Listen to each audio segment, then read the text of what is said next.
Hello friends, welcome back to my channel. ഇന്ന് നമുക്ക് നല്ലൊരു മുട്ട കുറുമക്കറി എങ്ങനെയാണ് ഉണ്ടാക്കുന്നതെന്ന് നോക്കാം. ഇത് അപ്പം, പുട്ട്, ചപ്പാത്തി എല്ലാത്തിൻ്റെ കൂടെയും കഴിക്കാനായിട്ട് നല്ല ടേസ്റ്റാണ്. അപ്പോൾ വേഗം തന്നെ എങ്ങനെയാണ് ഇത് ഉണ്ടാക്കുന്നതെന്ന് നോക്കാം.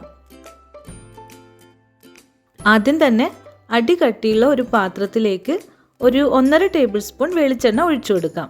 ഈ എണ്ണ ചൂടാകുമ്പോൾ ഇതിലേക്ക് ഇതുപോലെ ഒരു ചെറിയ കഷ്ണം പട്ട, 2 ഗ്രാമ്പു, ഒരു ഏലക്കായ ഇത്രയും ചേർത്ത് കൊടുക്കാം. നമ്മളിതിലേക്ക് പൊടിയും ചേർക്കുന്നുണ്ട്, അതുകൊണ്ട് മുഴുവനോടെയുള്ള ഗരം മസാല ഇത്ര മതി. ഈ മസാല എണ്ണയിലൊന്ന് മൂത്ത് തുടങ്ങുമ്പോൾ ഇതിലേക്ക് സവാള അരിഞ്ഞത് ചേർത്ത് കൊടുക്കാം. 3 മീഡിയം സൈസ് സവാളയാണ് എടുത്തിട്ടുള്ളത്. എണ്ണയിൽ വഴറ്റിയെടുക്കണം. പെട്ടെന്ന് തന്നെ വഴറ്റിയെടുക്കാനായിട്ട് ഉപ്പ് ആദ്യം തന്നെ ചേർത്ത് കൊടുക്കാം. 1 ടീസ്പൂൺ ഉപ്പ് ചേർത്തിട്ടുണ്ട്. ഇത് വഴറ്റിയെടുക്കുമ്പോൾ ഇതിൻ്റെ കളറ് മാറി ബ്രൗൺ കളർ ആവണ്ട കേട്ടോ. കളറ് മാറിപ്പോകാതെ വഴറ്റിയെടുക്കണം. തീ നല്ലപോലെ കുറച്ച് ഒരു 2-3 മിനിറ്റ് ഒന്ന് മൂടി വയ്ക്കാം. ഇങ്ങനെ ഇടയ്ക്ക് മൂടി വെച്ചിട്ട് വഴറ്റിയെടുക്കുമ്പോൾ പെട്ടെന്ന് തന്നെ ഒന്ന് വാടി കുഴഞ്ഞു വരും. ഇപ്പോൾ സവാളയൊക്കെ വാടി വന്നിട്ടുണ്ട്. ഇതിൻ്റെ കളറ് മാറിയിട്ടില്ല. ഇനി ഇതിലേക്ക് എരിവുള്ള 3 പച്ചമുളക് അരിഞ്ഞത് ചേർത്ത് കൊടുക്കാം. ഒരു ചെറിയ കഷ്ണം ഇഞ്ചി ചതച്ചത്, ഇത് 1 ടീസ്പൂൺ ഉണ്ട്. അതേപോലെ തന്നെ 1 ടീസ്പൂൺ വെളുത്തുള്ളി ചതച്ചത് ചേർത്ത് കൊടുക്കാം. ഇതും നന്നായിട്ട് വഴറ്റി ഇതിൻ്റെയൊക്കെ പച്ചമണം മാറണം.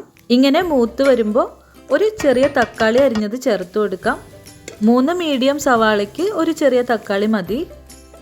തക്കാളിയും വഴറ്റിയെടുക്കണം. ഒന്ന് വാടുമ്പോൾ ആദ്യം ചെയ്ത പോലെ തന്നെ 2-3 മിനിറ്റ് മൂടി വെച്ച് കൊടുക്കാം. ഇടയ്ക്ക് ഇളക്കി കൊടുക്കണം. അങ്ങനെ തക്കാളിയും മുഴുവനായിട്ട് വഴറ്റിയെടുക്കാം. ഇപ്പോൾ ഇത് റെഡി ആയിട്ടുണ്ട്.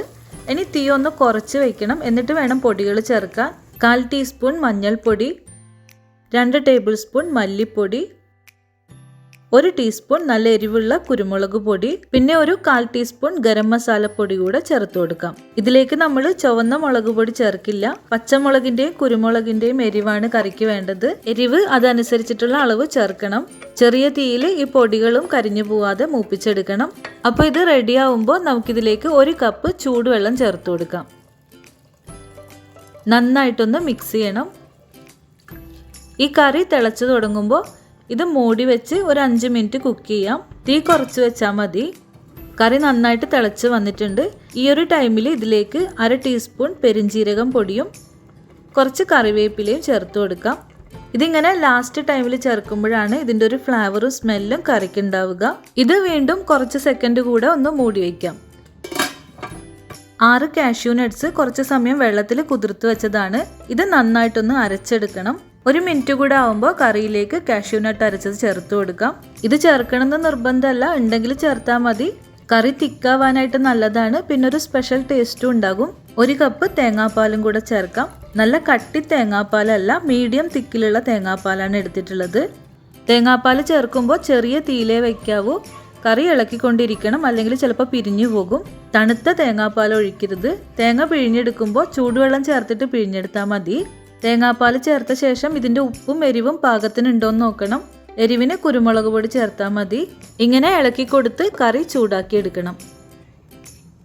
ഈ കറിയിലേക്ക് വേണ്ടിയിട്ട് 4 മുട്ടയാണ് വേവിച്ച് വെച്ചത്. മുട്ട ആവശ്യത്തിന് എടുക്കാം.